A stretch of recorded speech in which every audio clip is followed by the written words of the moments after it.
இந்த போராட்டம் தொடங்குவதற்கு முன்பாக மேடைக்கு மட்டும்தான் வெளிச்சம் இருந்தது. மேடைக்கு முன்பாக இருக்கக்கூடிய 100க்கும் மேற்பட்ட மக்கள் இருளில் அமர்ந்திருந்தார்கள். இது போராட்டம் நடந்து கொண்டே இருந்தது. சில மணி நேரங்களில் ஒளி கிடைத்தது.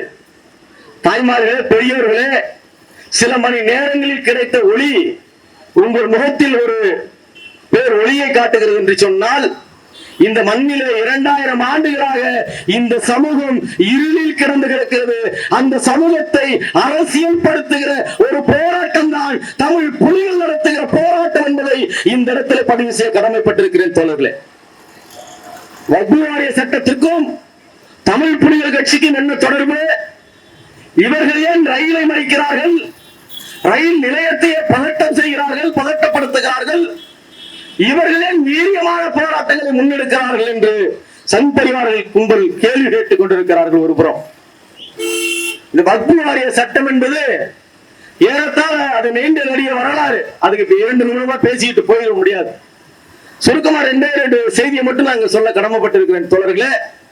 இது 1800களுக்கு முன்பு இருந்த இந்த வக்ஃபு வாரிய நிறுவனம் என்பது இயங்கிக் கொண்டிருக்கு. அல்லாஹ்வின் பெயரால், இறைவனின் பெயரால் இஸ்லாம் மார்க்கத்தை சார்ந்த ஆன்மீகவாதிகள், அந்த மதத்தின் மீது நம்பிக்கை வைப்பவர்கள் வக்ஃப் என்று அந்த தன்னுடைய சொத்துக்களை வக்ஃப் செய்கிறார்கள். அதுக்கு பேர் தான் வக்ஃப் என்று பொருள். யாரெல்லாம் சொத்துக்களை தானமாக கொடுக்கிறார்களோ அந்த தானத்துக்கு பெயர் தான் வக்ஃப் என்று பொருள்.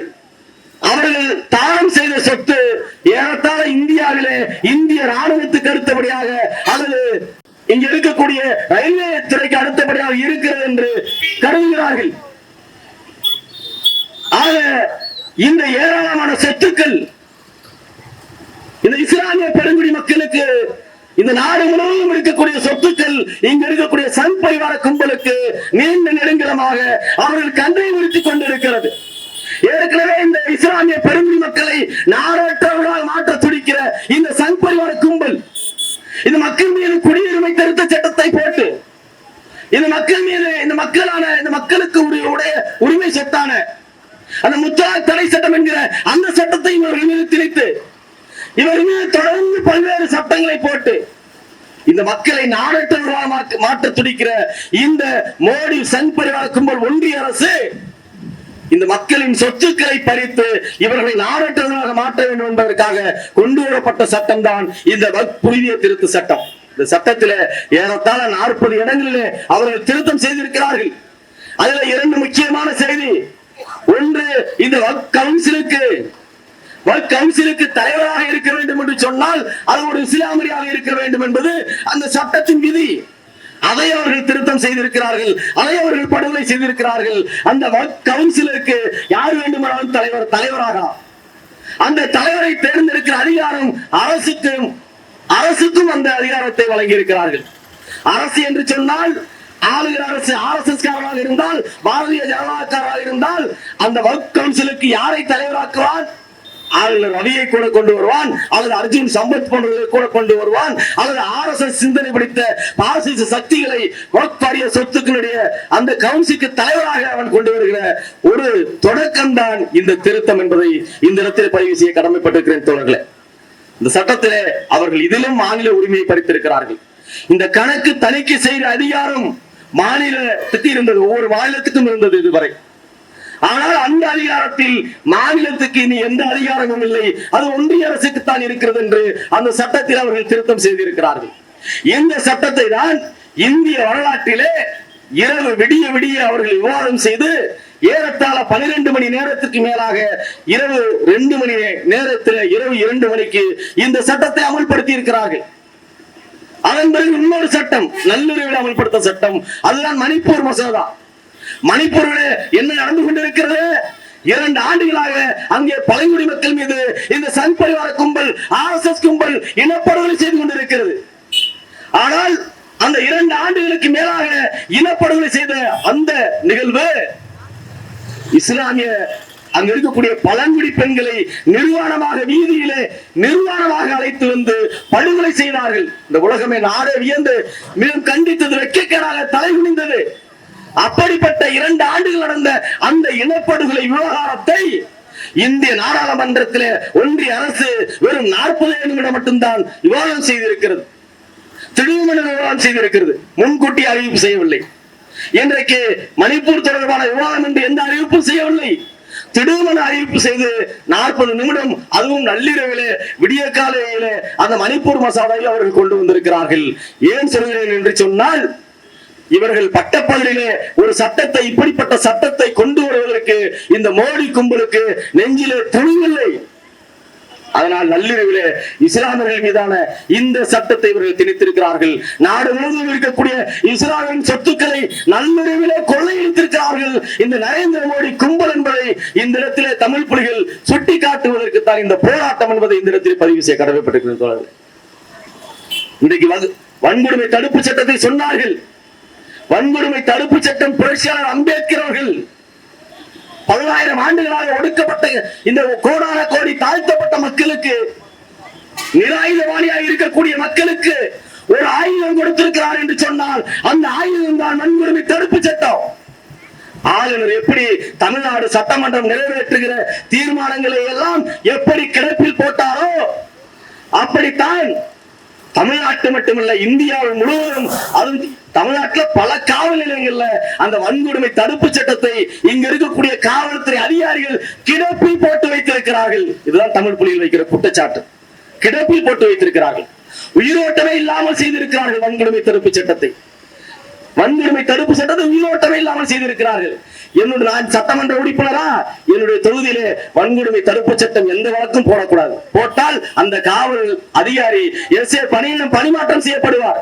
விளாத்திகுளத்திலே புது காவல் நிலையத்திலே சுந்தர் என்கிற எஸ்ஐ இப்போது விளாத்திகுளத்தில் பணி செய்த அந்த எஸ்ஐ அழகர்சாமி என்கிற தாழ்த்தப்பட்ட இளைஞரை தாக்கிய சாதிவரி கும்பல் மீது வன்கொடுமை தடுப்பு சட்டத்தின் கீழ் ஒரு வழக்கு பதிவு செய்தார், பாதிக்கப்பட்டவர் கொடுத்த புகாருக்காக.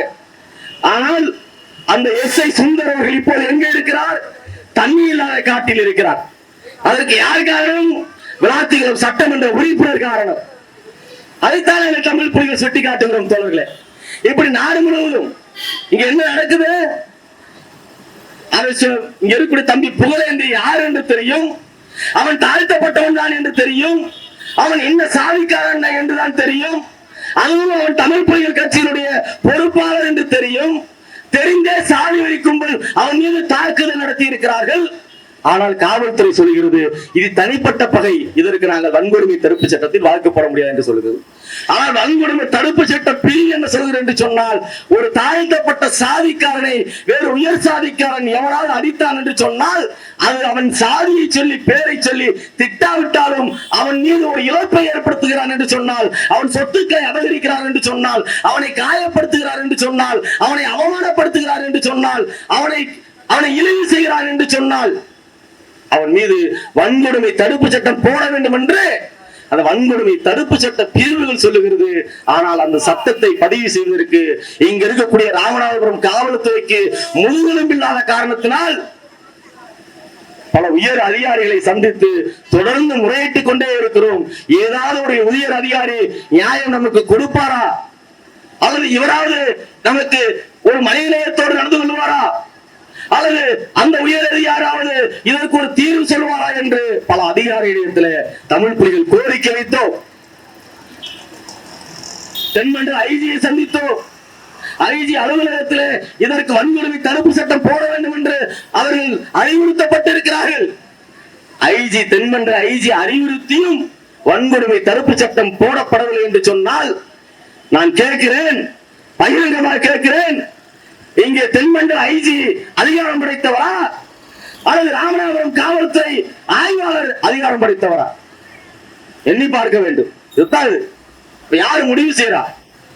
அதாவது சொல்றோம், அது வன்கொடுமை தடுப்பு சட்டத்தை நியாயமாக அது கிடப்பில் போடாமல் அது முறையாக பாதிக்கப்பட்டவர்களுக்கு நீங்கள் நியாயம் வழங்க வேண்டும் என்பதுதான் தமிழ் புலிகள் கட்சியுடைய கோரிக்கை என்பதை இந்த இடத்திலே பதிவு செய்ய கடமைப்பட்டிருக்கிறேன் தோழர்களே.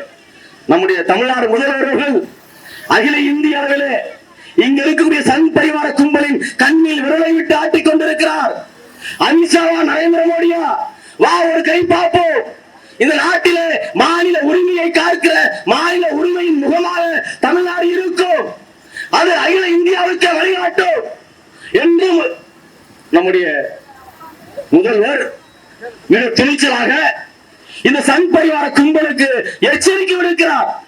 தன்னுடைய ஆட்சியை பற்றி கவலைப்படாமல், தன் மீது எந்த விசாரணை கமிஷன் மீதும் பாய்ந்து விடுமா என்று அச்சப்படாமல், அல்லது மோடி கும்பலின் ஏவல் கும்பல் பாய்ந்து விடும் என்று அச்சப்படவில்லை.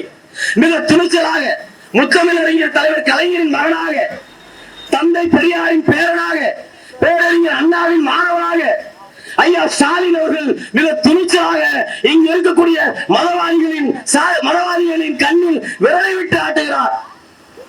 அப்படி தமிழ்நாட்டில் இருக்கக்கூடிய சாதியவாதிகளின் கண்ணிலும் விரலை விட்டு ஆட்ட வேண்டும் என்றுதான் தமிழ் புலியின் கோரிக்கை என்பதை சொல்லி, என்னுடைய தாய்மார்களே, காலை நீங்கள் யோசிக்கலாம். காலை கூலி வேலை செய்கிறோம், ஏழ்மற்றவர்களாக இருக்கிறோம், நிராயுதபாணியாக இருக்கிறோம், விடிந்தால் வேலைக்கு போக வேண்டும், 100 ரூபாய் சம்பளம் வாங்குகிறோம், துப்புரவு பணி செய்கிறோம். நாம் யாரும் இல்லை என்று நீங்கள் எண்ணிவிடக் கூடாது. நாம் அரசியல் அதிகாரத்துக்கு வர வேண்டும் என்று சொன்னால் உங்களுக்கு கிடைத்த ஆயுதம் தமிழ் புலிகள் என்பதை நீங்கள் நெஞ்சில் பதிவு செய்து அமைப்பாக திரள வேண்டும், தலை நிமிர வேண்டும் என்று சொல்லி இந்த போராட்டத்தை முன்னெடுத்த தோழர்களுக்கு நன்றி கூறி விடைபெறுகிறேன். நன்றி, வணக்கம் தோழர்களே.